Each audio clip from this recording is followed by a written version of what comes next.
Hello friends, कैसे हैं आप। आपका मेरे इस यूट्यूब चैनल पर स्वागत है। सोच के देखिए, अगर कोई आपसे ये पूछे कि दुनिया का सबसे बुद्धिमान और सबसे होशियार व्यक्ति कौन है, तो हो सकता है कि आप अपने विचार से अलग अलग तरह की धारणाओं को लेकर के अलग अलग तरह के विचार व्यक्त कर सकते हैं। लेकिन मेरे विचार से दुनिया का सबसे बुद्धिमान और सबसे होशियार व्यक्ति वो है जो अपने समय का सदुपयोग करना जानता है। जो व्यक्ति अपने समय का सदुपयोग करता है या टाइम मैनेजमेंट करता है, एक एक सेकंड को एक एक मिनट का उपयोग करता है, वो मेरे विचार से दुनिया का सबसे बुद्धिमान व्यक्ति है। क्योंकि समय बेशकीमती नहीं, अनमोल है, जिसकी कोई कीमत ही नहीं है। और व्यक्ति बहुत आसानी से कहते रहते हैं कि टाइम कटता नहीं है, समय कट नहीं रहा है, हम तो समय पास कर रहे हैं। अरे, टाइम जैसी बहुमूल्य, अनमोल, बेशकीमती चीज़ के लिए आप ऐसा कहते हैं कि टाइम कट नहीं रहा है, टाइम हम पास कर रहे हैं। देखिए, दुनिया के किसी भी व्यक्ति को 24 घंटे से ज़्यादा का समय एक दिन में नहीं मिलता। कोई इंसान हो, सबको 24 घंटे ही कुदरत की तरफ से दिए गए हैं। कोई व्यक्ति इन 24 घंटों को 48 घंटे बना देता है, कोई व्यक्ति इन 24 घंटों को 12 घंटे कर देता है, कोई 6 घंटे कर देता है, और कोई कोई तो ऐसा होता है जो इन 24 घंटों को 0 घंटे कर देता है। सुबह उठने से लेकर के रात सोने तक उसके पास कोई काम ऐसा नहीं होता जो कोई नियम के अनुसार, कोई योजनाबद्ध तरीके से उसको कोई काम करना है। जब जो जचा तब उसने वो काम कर लिया, करा तो करा, नहीं तो नहीं करा। कोई टाइम मैनेजमेंट नहीं। उसके पास सुबह का समय भी उतना ही कीमती है जितना शाम के समय है। उसके पास पूरे दिन में कोई काम नहीं, लक्ष्य विहीन, बिना किसी लक्ष्य के ऐसे व्यक्ति अपने जीवन को सिर्फ काटते हैं, व्यतीत करते हैं और कुछ नहीं करते। टाइम मैनेजमेंट अगर नहीं है तो आप किसी भी तरह के फील्ड में, चाहे कोई सा भी फील्ड हो, आपके व्यवसाय का हो, आपके पढ़ाई का हो, आपके घर का हो, आपके दुकान का हो, आपके पेशेवर हो, आपका एमेच्योर हो, किसी भी तरह का काम हो, कहीं का भी काम हो, किसी भी लेवल का काम हो, आप उस काम को बिना टाइम मैनेजमेंट के कर ही नहीं सकते। एक बार किसी ने बिल गेट्स से पूछा था कि अगर एक 2000 का नोट आपका गिर जाए तो आप उसको उठाने में कितना समय लगाएंगे। तो उसने कहा कि 2000 का अगर नोट गिर गया और उसको उठाने में मैं समय लगाऊंगा, उसके बेटर तो उतने टाइम में मैं पैसा कमा लूंगा, तो मैं उतना टाइम क्यों खराब करूंगा। इसलिए टाइम मैनेजमेंट को आपको सीखना पड़ेगा, और बिना टाइम मैनेजमेंट के आप कोई भी काम किसी भी तरह से पूर्ण संपन्न, अच्छी तरह से तो छोड़िए, आप उसे संपन्न ही नहीं कर सकते। और फिर टाइम किलिंग करने की हमारी आदत हो जाती है। हर समय हम टाइम को किल करते रहते हैं, और ऐसे लोग बाग ही ना टाइम का रोना रोते रहते हैं। क्या करें, समय ही नहीं मिलता, क्या करें, टाइम ही नहीं मिलता, टाइम ही नहीं है। अरे भाई, 24 घंटे आपको एक दिन में दिए हैं ना, 24 घंटे से ज़्यादा तो किसी को नहीं मिलते हैं ना। तो टाइम मैनेजमेंट में अपनी तरह से आप उसे व्यवस्थित रूप से कर सकते हैं। लेकिन कम से कम मोटे तौर पर 3 बातें तो उसमें बिल्कुल क्लियर है, निश्चित हैं, जिनको आपको विचार करना होगा। पहली बात, सुबह उठते ही सबसे पहले उन कामों की लिस्ट बनाइए जो जरूरी काम हैं और जो वरीयता के आधार पर पहले दूसरे नंबर आपको करने हैं। ये लिस्ट आप अपने समय को देख के, अपनी क्षमता को देख करके, और कितना टाइम आपके पास स्पेयर में रहता है उसको देख करके आप लिस्ट बनाएंगे। ये लिस्ट आपने बनाई है, कोई और दूसरा नहीं बना रहा है उस लिस्ट को। और काम भी आपको ही करने हैं, और मॉनिटरिंग भी आपको ही करनी है, फीडिंग भी आपको ही करनी है, इवोल्यूशन भी आपको ही करना है, सब कुछ आपको ही करना है। You are the master of your life. आप ही करेंगे जो कुछ करेंगे। तो सबसे पहले तो आप लिस्ट बनाइए जो जरूरी काम आपको करने हैं। दूसरा, उन कामों को पूरा करने के लिए पूरी ईमानदारी, गौर से सुनिए आप, पूरी ईमानदारी, पूरी निष्ठा, पूरी मेहनत, पूरे डेडिकेशन से आपको उन कामों को करना है। सिर्फ काम सुलटाना नहीं है, उन कामों को अच्छी तरह से करना है। तीसरी बात, ये बात आप दिमाग से बिल्कुल निकाल दीजिए कि अगर काम आज नहीं हुआ तो हम इसे कल कर लेंगे। अगर मगर का काम सिर्फ टालम टोल और निकम्मे व्यक्ति करते हैं, जो अगर मगर में बात करते हैं, अगर नहीं हुआ मगर कर लेंगे। What do you mean? मतलब क्या है इससे?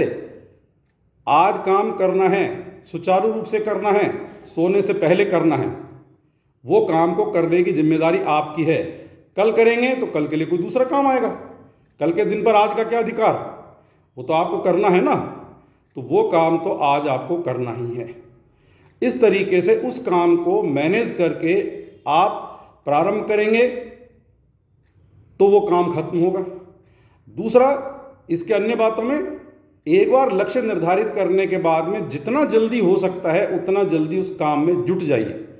बहुत सारे व्यक्ति लक्ष्य बनाने के बाद में बैठ जाते हैं और फिर इंतजार करते हैं कि अभी तो 12 बजने में 10 मिनट हैं, चलो 10 मिनट को अपन मोबाइल ही देख लेते हैं, 10 मिनट को टीवी देख लेते हैं। उद्देश्यहीन वर्क में जो कोई एक्टिविटी आपको आपके लक्ष्य की तरफ नहीं ले जाती, वो एक्टिविटी आपके लिए बेकार है। जो एक्टिविटी, जो क्रियाकलाप आपके लक्ष्य की तरफ आपको नहीं ले जाएगा, वो एक्टिविटी आपके लिए बेकार है। हर काम की रिजल्ट, हर काम का ओरिएंटेशन आपके लक्ष्य की तरफ होना चाहिए। एक एक सेकंड का उपयोग लक्ष्य के लिए होना चाहिए। लक्ष्य के लिए आपको जान लगानी है, उस दिन का काम उस दिन पूरा करना है। तो ऐसे मेंटेलिटी दिमाग से हटा दीजिए कि 12 बजेंगे जब काम चालू करेंगे, चलो 6 बजेंगे जब काम चालू करेंगे। अभी क्यों नहीं? जब कोई आप टाइम टेबल बनाते हो तो आप कहते हो चलो इसको कल से करेंगे, 1 तारीख से करेंगे, 10 बजे से करेंगे। क्यों भाई? मौत तो आपको एक सांस भी ज़्यादा नहीं लेने देती।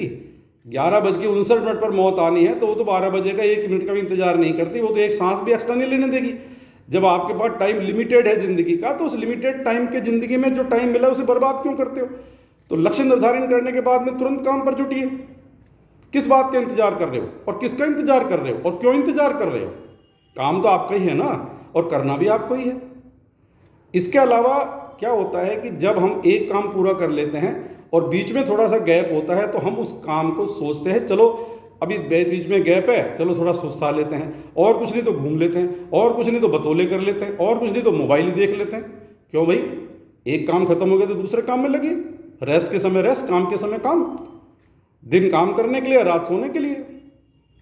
तो ये मेंटेलिटी आप दिमाग में रखिए कि एक बार लक्ष्य निर्धारण होने के बाद में you have to do the work as early as possible. जितना जल्दी काम में जुटोगे उतना जल्दी काम पूरा होगा। इंतजार नहीं करना है उसे।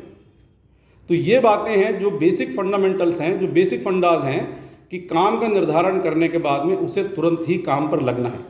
इसके अलावा जब हम एक काम करते रहते हैं और इस बीच में हमें कोई टाइम स्पेयर में मिला है तो उस स्पेयर टाइम को भी हम किसी दूसरी एक्टिविटी में इन्वॉल्व करें। सपोज मान लो आप जैसे चाय बना रहे हैं, पानी उबल रहा है, इस बीच में आप 10 मिनट खड़े हैं, 10 मिनट खड़े खड़े कुछ नहीं कर रहे, इधर उधर ताक झांक कर रहे, इधर उधर देख रहे हो, आप इधर उधर जस्ट टाइम वेस्ट कर रहे हो। क्यों? उस बीच में अगर कोई 2 मिनट का, 3 मिनट का, 4 मिनट का काम है तो उस काम को बीच में सुलटा लीजिए। एक काम को पूरा करने ही तुरंत दूसरे काम की इमेजिनेशन दिमाग में डालिए कि इसके बाद मुझे ये काम करना है।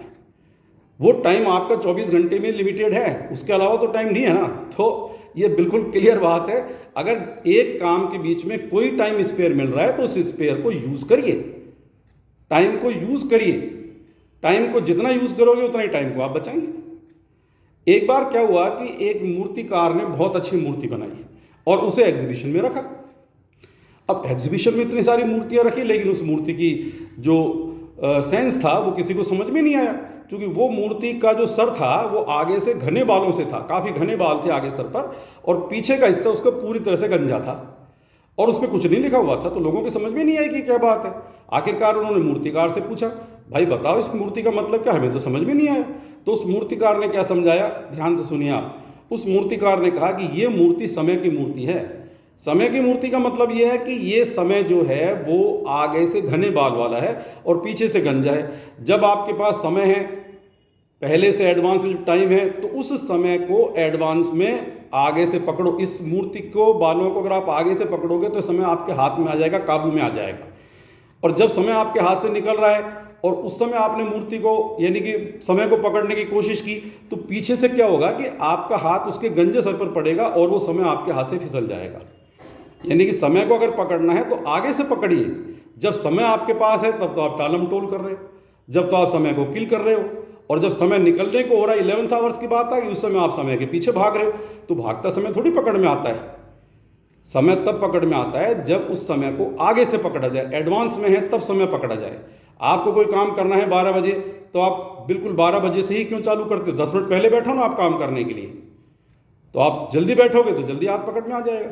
इसलिए समय को हमेशा आगे से पकड़ो, समय को पीछे से नहीं पकड़ो। और समय को पीछे से पकड़ोगे तो समय पकड़ में नहीं आएगा।